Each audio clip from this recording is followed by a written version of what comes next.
mu mawulire agakagwawo breaking news. Nobert Mao nga ye minister ow'ensonga za ssemateeka, Minister of Justice and Constitutional Affairs, awandiikidde akakiiko k'ebyokulonda akakulirwa Simon Byabakama Mujenyi n'akategeeza nti twagala oba kino kiragiro akakiiko twagala kalekeraawo okubeera nga kawa ssente ekibiina ekya National Unity Platform n'ebibiina ebirala byonna ebinaaba biganye okwetaba mu mukago gwabwe ogumanyiddwa nga ogwa IPOD okufuna ssente ezibadde nga zijja nga ziyambako ebibiina by'ebyobufuzi okubeera nga baddukanya emirimu gyabwe. Ssente zino zibadde nga zijja wansi w'omukago gwa IPOD nga bwe tuze nga tubagamba, omukago ogumanyiddwa nga Inter-Party Organization for Dialogue.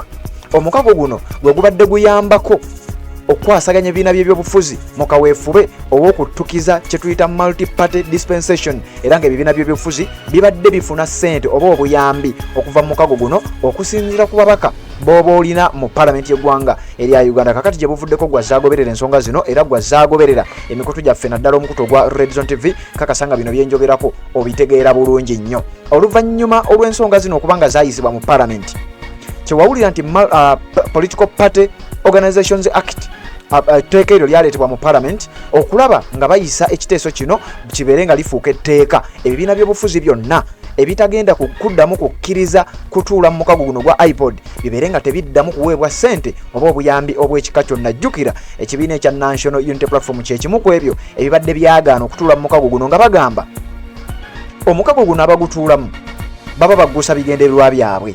Jeno Yoweri Kaguta Museveni okukkiriza ne batuula n'ebibiina by'ebifuzi ebirala ayagala bifaananyi kulaga bazungu nti wamma babano tutuula era tuteesa. Kakati His Excellency Robert Kyagulanyi Ssentamu n'ekibiina ekya National Unity Platform bo ne bagaana ne bagamba nti zino enteekateeka omukago gwa IPOD ffe tetujja kukwata kibiina kyaffe ekyazimbibwa ku maanyi g'abantu tubeere nga tukitwala ate mu nteeseganya zino ezitaliimu mazima na bwenkanya.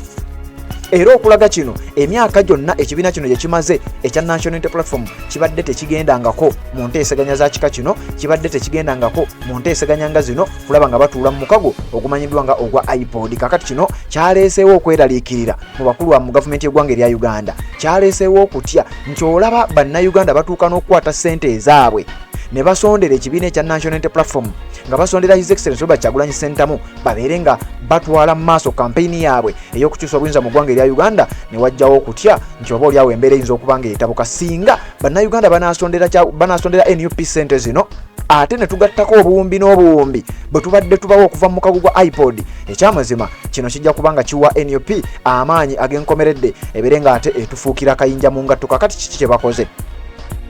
Oluvannyuma lw'enteekateeka eno okuba nga yaleetebwa mu parliament, ebbago lyaleetebwa gye buvuddeko olunaku lwe baasoma UPDF Amendment Bill n'olunaku lwe baasoma Political Parties and Organizations Bill nayo bwetyo neeba nga eyita. Kati enkya y'olunaku olwaleero ng'emawulire genjagala okuba nga nkuwa, Simon Byabakama Mujenyi afunye ebbaluwa mu butongole ng'eva wa minisita ow'ensonga za ssemateeka Nobert Mao, President General w'ekibiina ekya DP, ekibiina ekyavaamu abasajja nga Mathias Mpuuga, ekibiina ekyavaamu abasajja ab'enjawulo nga kati wetwogerera bebeerimbika mu kubeera nti nabo balwanirira enkyukakyuka mu ggwanga erya Uganda. Njagala kusomera mu kiwandiiko kino kye bawandiikidde Simon Byabakama nga bamutegeeza nti ssebo twagala akakiiko k'okulembera ak'ebyokulonda kalekeraawo okubeera nga kagenda mu maaso n'okuwa ekibiina kya National Unity Platform ssente kubanga tebakkiriza oba singa baba tebakkiriza kuddamu kutuula mu mukago ogumanyiddwa nga ogwa IPOD oba kye tuyita Inter-Party Organization for Dialogue. Kakati wuliriza bulungi nnyo ebbaluwa ebadde egenda etya. Nobert Mao gyawandiikidde Simon Byabakama Mujenyi n'akakiiko k'ebyokulonda. Wuliriza ebbaluwa eyo gye ntaddeawo egamba bw'eti. Yagiwandiika gye buvuddeko mu mwezi guno gwennyini ogw'omusanvu era n'agiadressinga nti The Honorable Justice Simon Byabakama, Chairperson of Electoral Commission Kampala. Ensonga: guidance on disbursement of funds to political parties represented in Parliament pursuant to the Political Parties and Organizations Amendment Act. Nti okugaidinga, okutegeeza n'okugonjoola ensonga ey'ebibiina by'obufuzi ssente ze babadde bafuna okuva mu mukago guno gwa IPOD nga zeekuusa kuba bakiikirira mu parliament. Jjukira nkugambye ssente zino ziweebwa ekibiina kyonna okusinziira ku numbers z'olina mu parliament ye percentage gy'ofuna. Kakati wuliriza. On the 15th June 2025, the President of the Republic of Uganda assented to the Political Parties and Organizations Amendment Act. This act restricts government funding to only political parties that are members of the Inter-Party Organizations for Dialogue IPOD, which is now a formal organ for parties with representation in Parliament.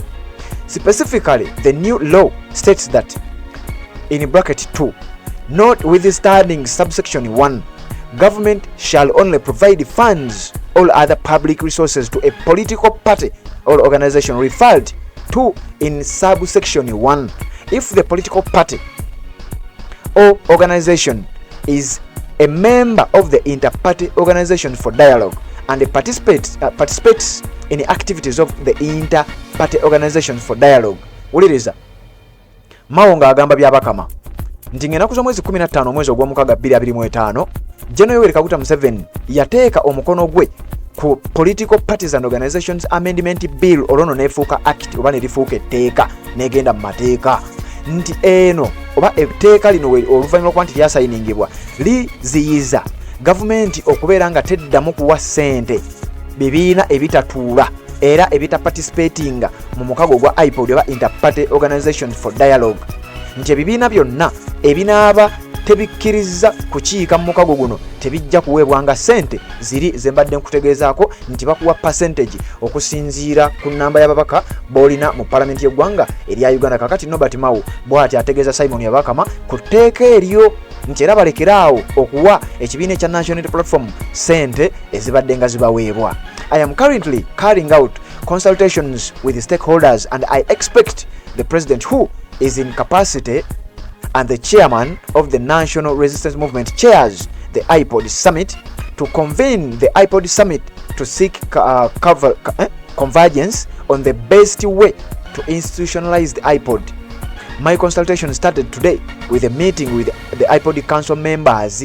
Mao ng'agamba nti yatandise okugenda maaso n'okukola consultations oba okwebuuza oba okwogerezeganyaamu n'abantu abalala ku nsonga eno nti era asuubira okusisinkana General Yoweri Kaguta Museveni nga wetwogerera ye chairperson w'akakiiko kano oba omukago guno ogwa IPOD ku butya bagenda okuba nga ate bakikolera. Mao n'agattako nti consultation ze zitandikidde ddala olunaku olwaleero kubanga agenda kuba nga amiitinga n'ab'omukago gwa IPOD council members ey'omukago ogwa IPOD n'ebirala. Ekiwandiiko kinene nnyo ojja kugenda ku mikutu egy'enjawulo ne ku mukutu gwaffe ogwa Red Zone Media ku YouTube, ku Facebook tukitaddeyo, ku mukutu gwaffe ogwa Red Zone Media ku X tugutaddeyo. Ojja kugendayo obeere ng'ogenda mu maaso n'okubeera ng'okitegeera. Nassaako omukono Nobert Mao, minisita ow'ensonga ez'amateeka, era n'akwata kopi n'agiweereza chairman and members of the IPOD Summit abali mu mukago gwo n'abawa kopi ne bagiwa Land Attorney General ne bamuwa kopi, IPOD council members ne bafuna kopi,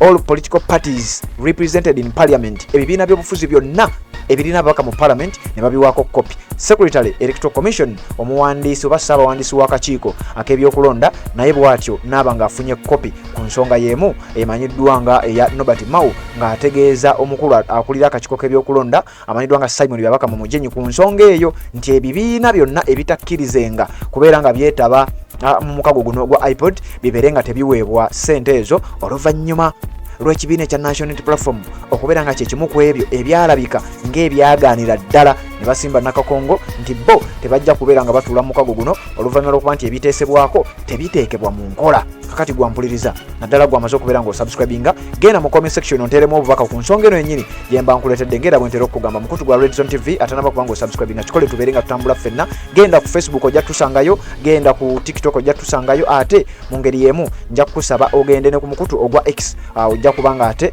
otusangayo mu ngeri y'emu oba endala tubeere nga tukutuusako update nga bwe tuzikutuusako wano ensonga zibeere nga zitambulira ddala bubaya sana nnyo. Nkujjukiza ku Haji Kasujja omusomi w'edduwa akutegeeza nti gwe wenna alina ebizibu eby'enjawulo ebikutawaanya, ensonga eza buli kika zikolako, ez'obufumbo n'ebintu ebirala byonna ebifaanana bwe bityo, ennamba yeeyo. Osobola omukubira direct, osobola omusanga ku WhatsApp, osobola n'okugendayo physically naye ng'ekisinga obukulu ennamba eri 075385